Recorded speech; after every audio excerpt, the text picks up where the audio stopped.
आप जानते हैं जब विशाल भारद्वाज कोई फिल्म बनाते हैं ना, उससे बेतहाशा उम्मीदें बढ़ जाती हैं। क्योंकि ओ रोमियो को एक एक्शन लव स्टोरी के तौर पर पेश किया जा रहा था।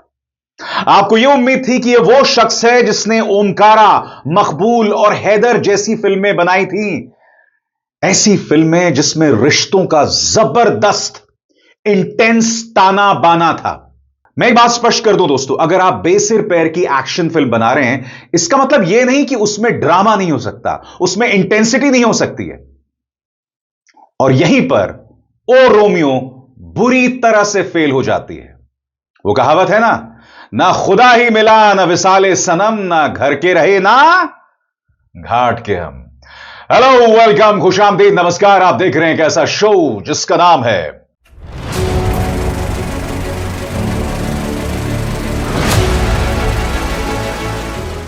फिल्मी बातें विद अभिसार।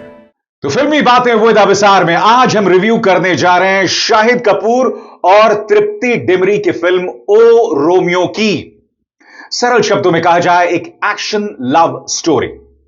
मगर यहां पर एक ट्विस्ट है। इसके डायरेक्टर हैं the one and only Vishal Bhardwaj.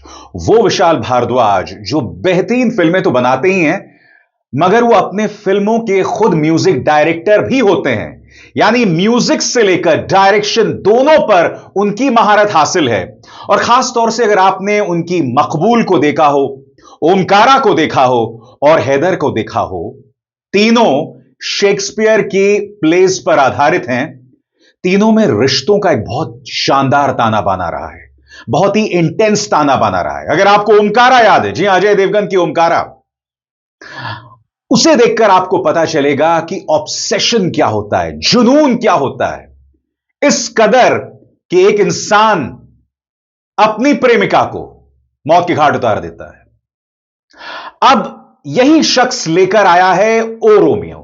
Bye the way, Shahid Kapoor के साथ उनकी एक पहली भी फिल्म आई है कमीने, जिसमें शाहिद कपूर डबल रोल में थे। और बाय द वे, मुझे कमीने बहुत पसंद आई थी और इसलिए मेरी उम्मीदें ओ रोमियो से बेतहाशा थी।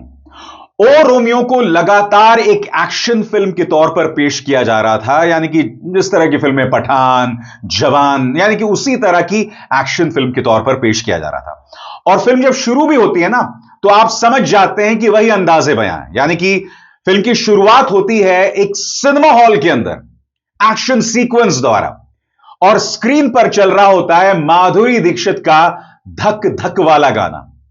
मेरे ख्याल से जिस तरह से फिल्म शुरू होती है ना, वो बहुत प्रॉमिसिंग होती है। पहला सीक्वेंस शानदार, खासतौर से वो पूरा एक्शन सीक्वेंस है। पीछे गाना चल रहा है और शाहिद कपूर इकलौते दर्जनों लोगों को पीट रहे हैं, मार रहे हैं। तो वो सब बहुत इंप्रेसिव लगता है। मगर जब आप एक विशाल भारद्वाज की फिल्म देख रहे होते हैं ना, तो आपको स्क्रिप्ट से बेतहाशा उम्मीदें होती हैं, डायलॉग से बेतहाशा उम्मीदें होती हैं। खासतौर से जो अलग अलग कैरेक्टर्स हैं, उनके बीच में जो ताना बाना होता है, जिसे गूंधने में विशाल भारद्वाज हमेशा कामयाब रहे हैं, उससे बेतहाशा उम्मीद होती हैं। और जहां मैं डायलॉग्स की बात कर रहा हूं, जी हां, डायलॉग्स में भी आप ये उम्मीद कर रहे हैं कि इसमें एक सेटायर होगा, एक कॉमेडी की टाइमिंग होगी, ये तमाम चीजें होंगी। मगर कहीं ना कहीं इन तमाम मोर्चों पर फिल्म फीकी नजर आ रही है। मगर क्या इसका मतलब यह है कि क्या फिल्म पूरी तरह से नाकाम है?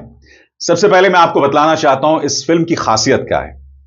सबसे बड़ी बात, इसके जो एक्शन सीक्वेंसेस हैं, उसे बहुत ही खूबसूरती के साथ फिल्माया गया है। हालांकि ऐसे एक्शन सीक्वेंसेस नहीं है जो आप इससे पहले देख नहीं चुके हैं।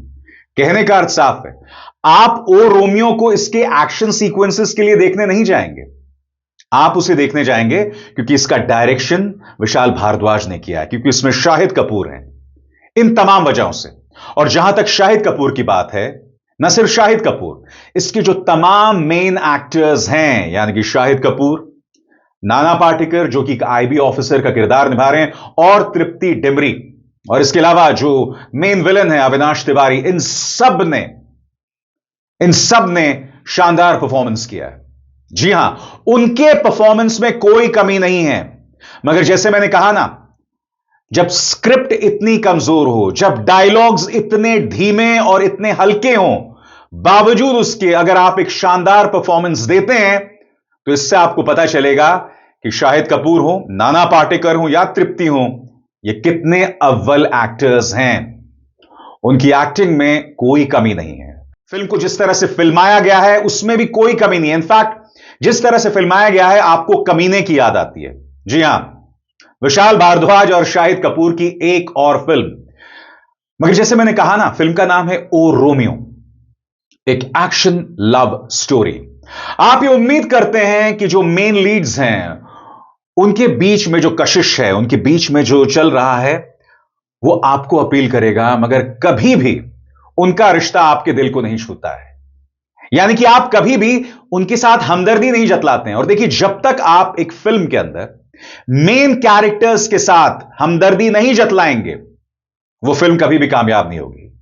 बहरहाल, जहां तक स्टोरी की बात है, मैं आपको बतला दूं, इसमें शाहिद कपूर जो हैं उस्तरा का किरदार निभा रहे हैं, जिनका नाम उस्तरा है, एक प्रोफेशनल किलर जिसका इस्तेमाल भारतीय सरकार करती है देश के दुश्मनों को मौत के घाट उतारने के लिए।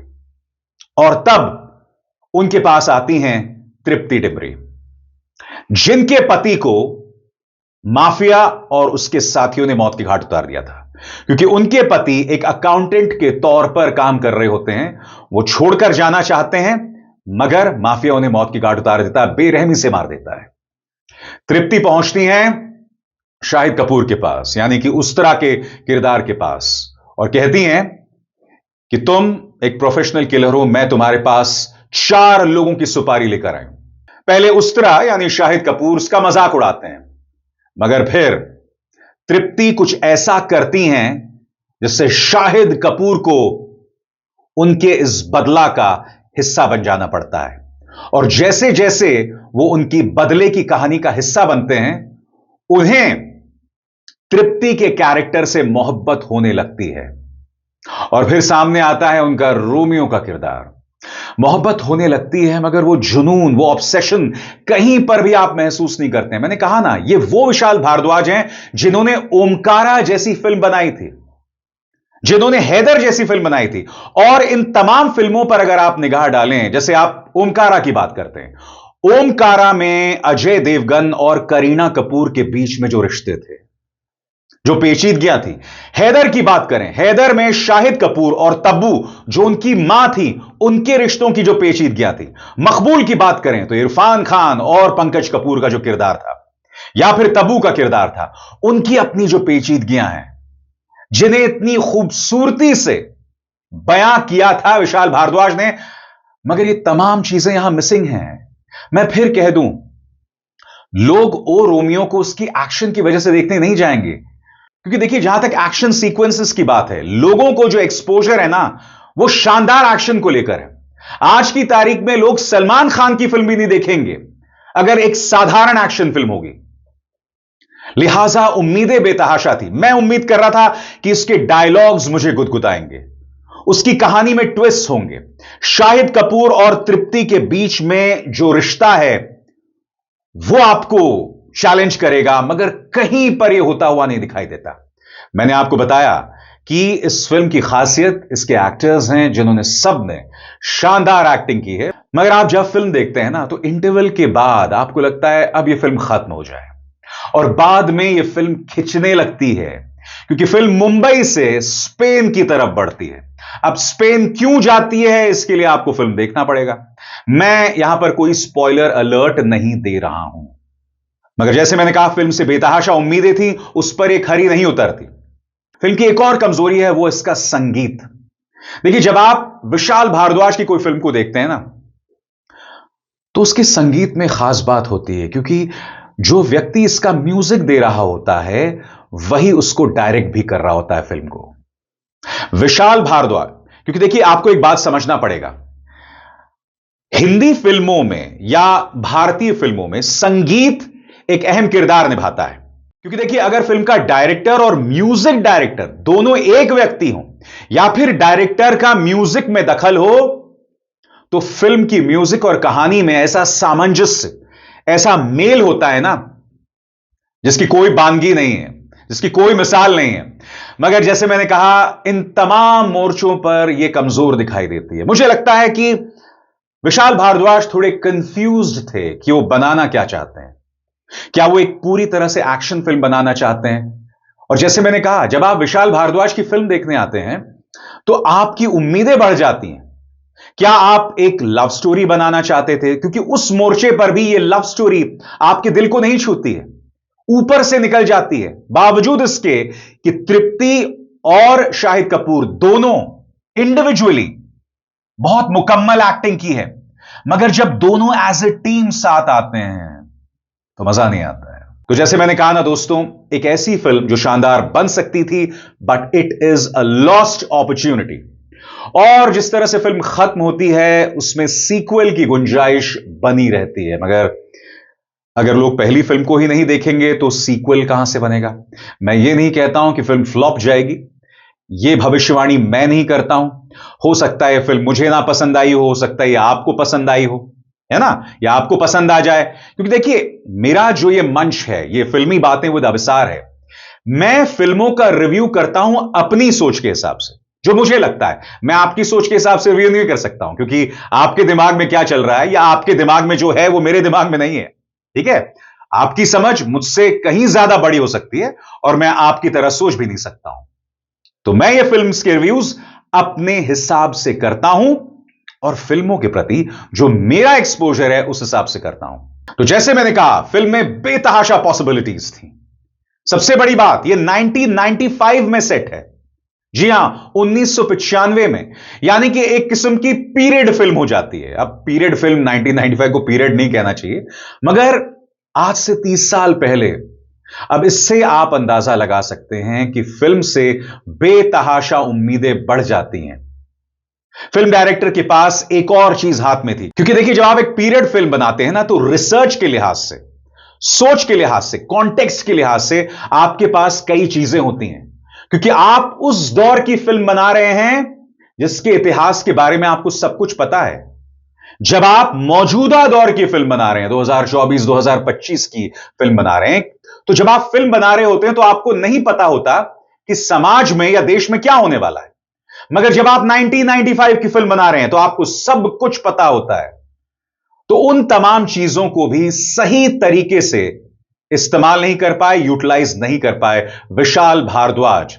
मेरे लिहाज से मुझे यह फिल्म निहायत ही डिसअपॉइंटिंग लगी, और डिसअपॉइंटिंग इसलिए लगी क्योंकि मेरी बेतहाशा उम्मीदें थी। मैं नहीं जानता हूं कि आपको पसंद आएगी या नहीं आएगी, मगर जाइए, देखिए, उसमें कोई हर्ज नहीं है। मगर जैसे मैंने कहा ना दोस्तों, फिल्म के आखिरी आधे घंटे में मुझे लग रहा था भाई अब फिल्म यहीं पर खत्म हो जाए। अब अवसार शर्मा को दीजिए इजाजत।